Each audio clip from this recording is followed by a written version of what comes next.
how to use PRYM pliers to attach snaps. Start by attaching the tools that came with your fasteners to the pliers. Then grab one of each of all the small pieces so that you have 2 pairs like this. Press the pieces into the pliers, and you will feel them snap into place once you have them in the right way. If you try to press them in the wrong way, they won't snap.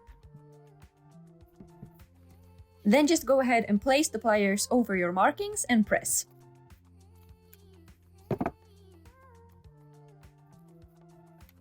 And then repeat this process for the other part.